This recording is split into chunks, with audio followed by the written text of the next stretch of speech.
नैनं छिन्दन्ति शस्त्राणि नैनं दहति पावका न चैनं क्लेहयन्त्यापो न शोषयति मारुतः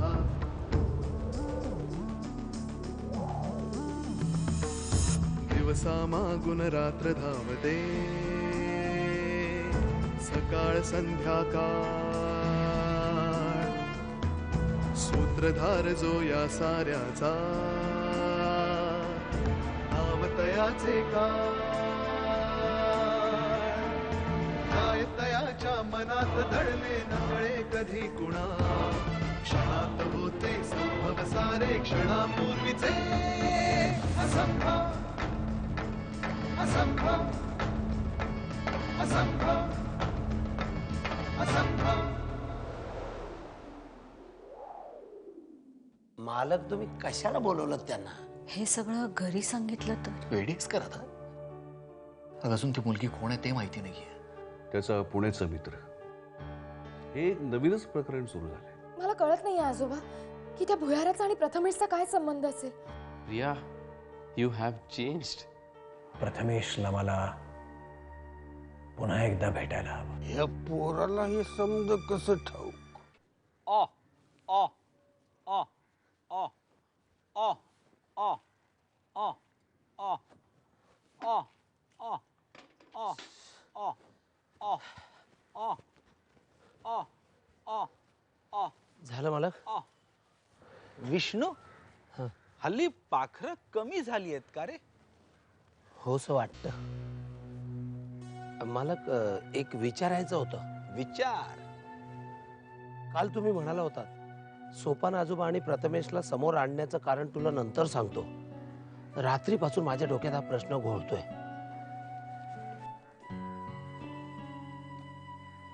मला वाटलंच होतं हा प्रश्न मनात वारूळ निर्माण करणार आहे. खूप खोल कारण आहे. तुम्ही काल पाहिलत ना मालक, ते दोघे एकमेकांसमोर आल्यानंतर त्यांच्या डोळ्यात किती राग होता एकमेकांविषयी. बरोबर आहे तुझं विष्णू. आणि हे वैर क्षणभंगूर नसून जन्मोजन्मीचं आहे असा माझा अंदाज आहे. म्हणजे तुला आठवतंय विष्णू, एकदा प्रथमेश सोपान काकांवर चालून गेला होता. काय वैर असावं एका 7 वर्षाच्या मुलामध्ये आणि एका मरणोन्मुख माणसामध्ये. विचार कर विष्णू. प्रथमेश नेहमी शुभ्राकडे पाहून पार्वती अशी हाक मारतो. प्रथमेशनी काढलेली चित्र, त्याचे संदर्भ वर्तमानातले नसून वाड्याचे, भूतकाळातले असतात. म्हणजे प्रथमेशचा संबंध गत जन्माशी, पार्वती वहिनीच्या जन्माशी आहे असावा. असं काय कारण असू शकतं विष्णू की सोपान काकांना पाहून प्रथमेशचा राग अनावर होतो आणि प्रथमेशला पाहून सोपान काकांचा. ही गोष्ट अनाकलनीय आहे. पण मग मालक आपल्याला ते कारण कसं कळेल? म्हणूनच त्या दोघांना मी समोरासमोर आणलं होतं. कारण त्या दोघांमध्ये तेव्हा जे काही झालं असेल त्याचे फक्त ते दोघेच साक्षीदार आहेत. एक सोपान काका आणि दुसरा कदाचित पुनर्जन्म असणारा प्रथमेश.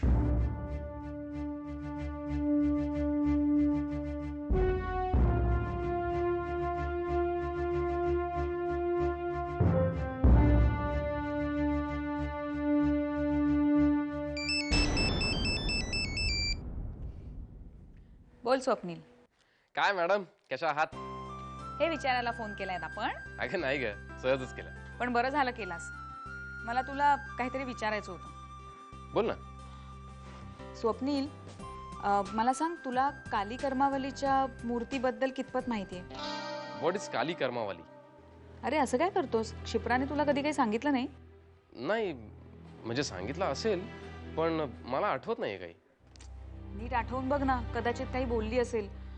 म्हणजे अशी एक मूर्ती आहे आणि तिचं स्केच क्षिप्राकडे होतं, जे विक्रांतला क्षिप्राच्या घरी मिळालं होतं. पण म्हणजे एवढं काही विशेष आहे का त्या स्केच मध्ये?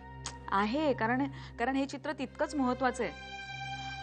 खरं तर क्षिप्राने मला सुद्धा या मूर्तीबद्दल बरंच काही सांगितलं होतं, पण मला आता धड आठवत नाहीये. ठीक आहे, तुझी इच्छा पूर्ण होईल असा मी तुला आशीर्वाद देऊ शकतो. स्टॉप जोकिंग या स्वप्नील, आय एम सिरियस. अगं मी मस्करी नाही करत आहे, आय एम सिरियस. क्षिप्राचे वडील इजिप्तला होते 2 वर्ष आणि ते आता येत आहेत परत क्षिप्राच्या काही राहिलेल्या वस्तू न्यायला. काय? कधी येत आहे? ते येण्यापूर्वी 2 दिवस सांगणार आहेत. स्वप्नील, माझी खरं तर त्यांच्याशी ओळख नाहीये, पण मला त्यांना भेटायला आवडेल, कारण माझ्या अनेक प्रश्नांची उत्तरं मला फक्त त्यांच्याकडे मिळतील. स्वप्नील, ते इथे आल्यानंतर मला कळवशील ना? म्हणजे आमच्या दोघांची भेट घालून देशील ना? नक्की. Thank you very much Swapnil. Bye. Bye, take care.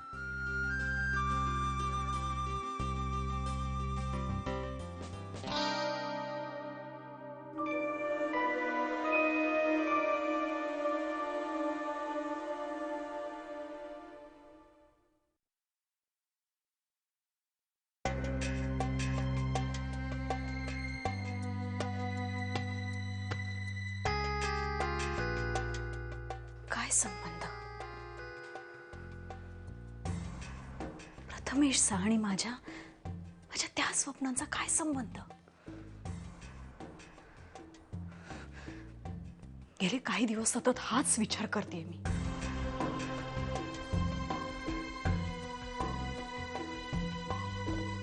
संबंध असणारच, त्याशिवाय एकाएकी स्वप्न पडणार नाही तुला. सर्वात पहिला प्रश्न,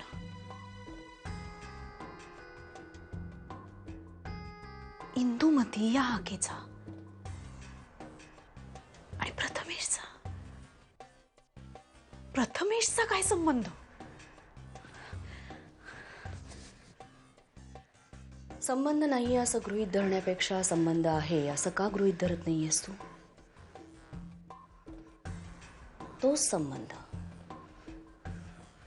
जो भूतकाळाचा आणि वर्तमान काळाचा असू शकतो, किंवा नियतीने दिलेला हा एक क्लू आहे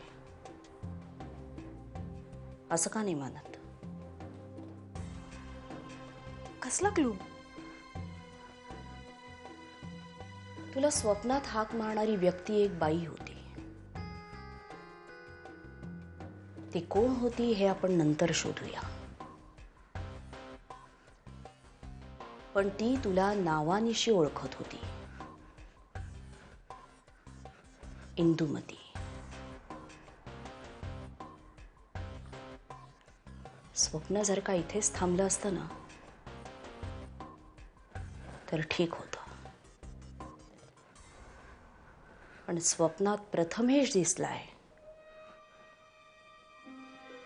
हे धोक्याचं आहे.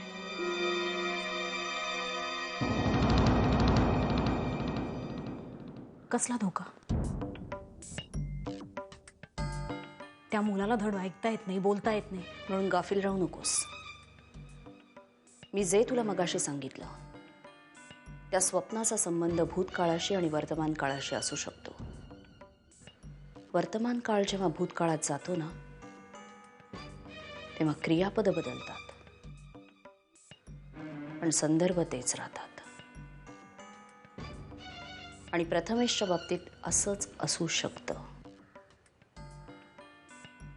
म्हणजे संदर्भ तेच आहेत, माणूस बदललाय.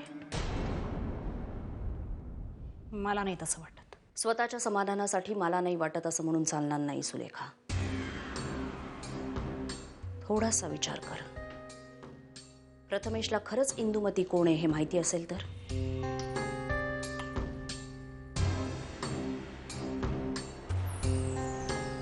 तो बोलू शकत नाही. व्यक्त करण्याचं माध्यम एकच नसतं सुलेखा, आणि माझ्या मते त्याचं माध्यम हे जास्त गोष्टी स्पष्ट करणार आहे.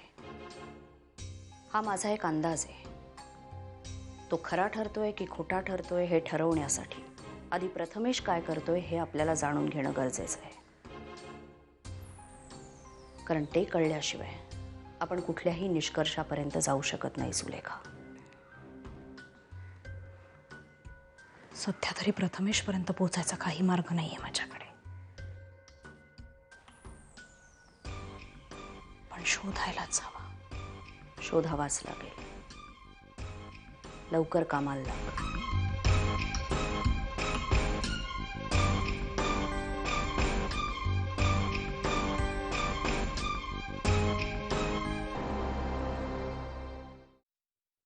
असो, मला मनीषा संबंधी माहिती हवी होती.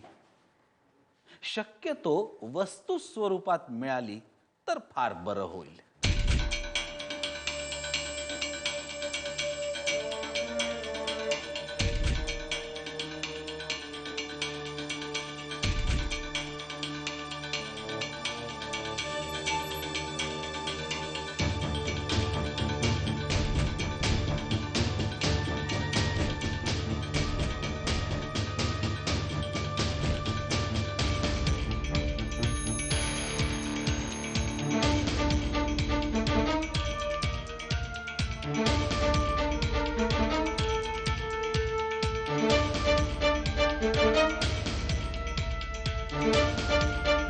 आजोबा, तुम्हाला एक प्रश्न विचारू? विचारा. म्हणजे ही सगळी माहिती मी तुम्हाला आधी दिली होती, सुलेखा संबंधी चौकशी केली तेव्हा, आणि आता मनीषाविषयी. योगाचा फार विचित्र खेळ खेळली आहे नियती. एकाच व्यक्तीचे दोन जन्म. म्हणजे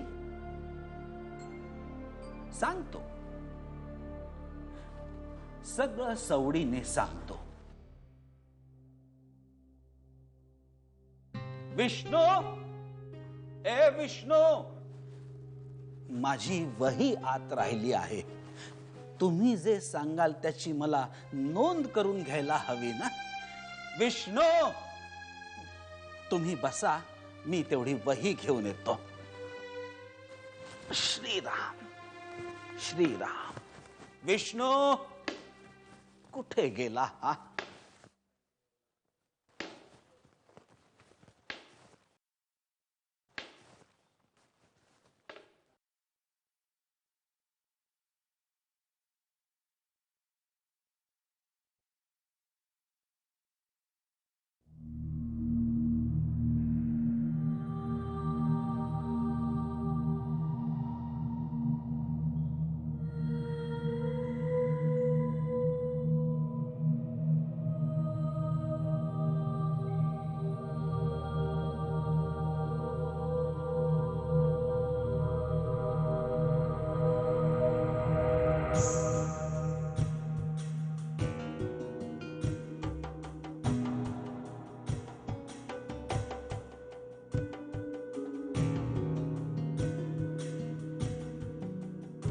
आई,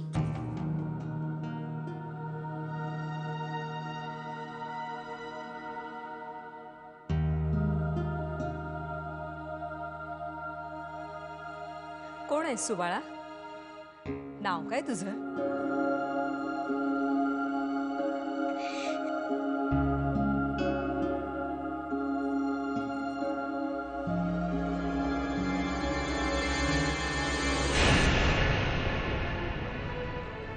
आयुष्याच्या या खेळाचे नाव असे प्रारब्ध. अवाक होती कोणी तैसे, कोणी होती निशब्द.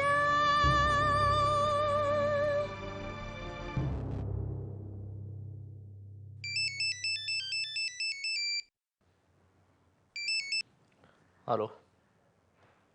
यश. हां. नाही नाही, मी जरा आता कामात आहे. तुम्ही थोड्या वेळाने फोन कराल का प्लीज? ओके या थँक्यू.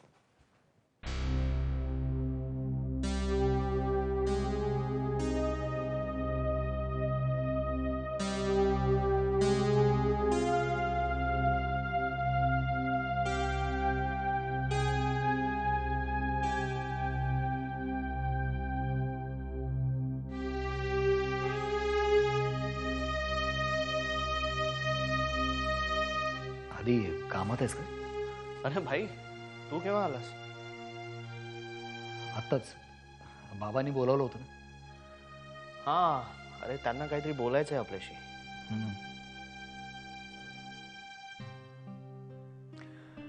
बरं तर मी आहे बाहेर. भाई भाई त्या केसचं काय झालं रे पुढे? कुठली केस? तीच तुझ्या पुण्याच्या मित्राची. अच्छा अच्छा, त्या मुलीचं प्रकरण चालू आहे, शोध सुरू आहे. प्रकरण पोलिसात गेलं का? नाही अजून, पण जायची शक्यता नाकारता येत नाही.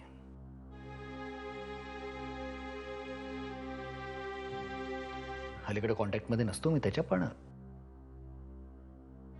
सुरुवातीला मदत केली त्याला. मग म्हटलं की तुझं तूच बघ.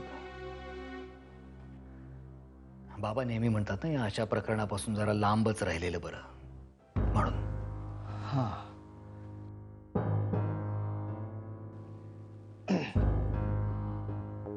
काय झालं रे? कुठे काय नाही. फारच मनाला लावून घेतलंयस रे तू.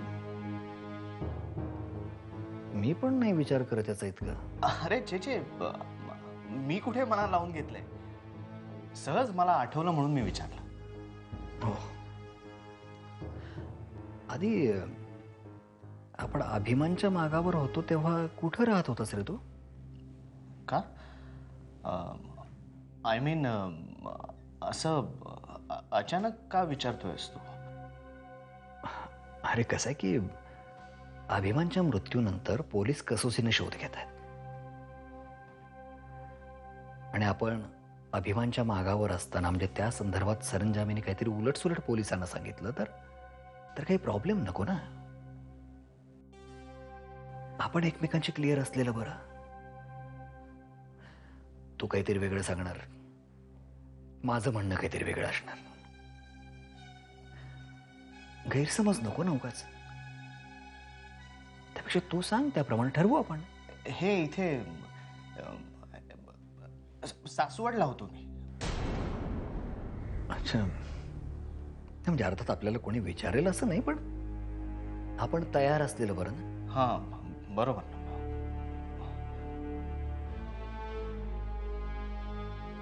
भाई, दादा, बाबा बोलवतायत, लवकर या. हां आलो आलो. चल मी आहे बाहेर. हां मी आलोच.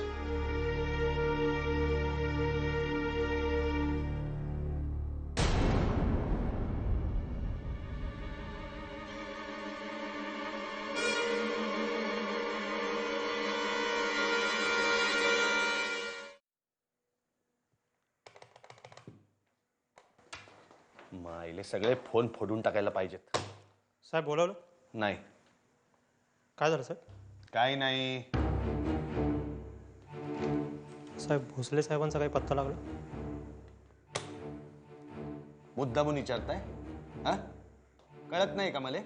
हा, का मोजता येत नाही? खिजावताय? हे बघा, तुम्हाला त्याला शोधता येत नसेल ना तर सोडून द्या, गरज नाही मला. इन्स्पेक्टर वजलवार बोलतो. मिळाला? कुठं? असल तसा त्याला उचला. आज आल्याचा सगळा माझच उतरवतो. पोलिसांना लय सामान्य समजतात ते लोक. काय झालं साहेब?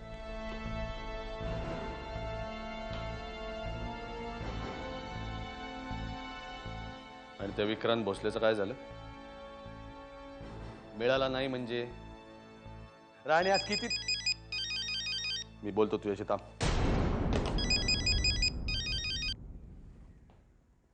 हॅलो, विक्रांत बोलतोय. 5 दिवसात मले शोधू शकला नाहीत तर 6व्या दिवशी अविक्रांत भोसले स्वतःहून पोलीस स्टेशनला हजर होईल असं म्हणाले होते ना राव तुम्ही. हा, वाक्य आठवतंय मले का शेपूट घातली तुम्ही? तुम्ही विश्वास ठेवलात की काय बोचलवार? अरे अरे अरे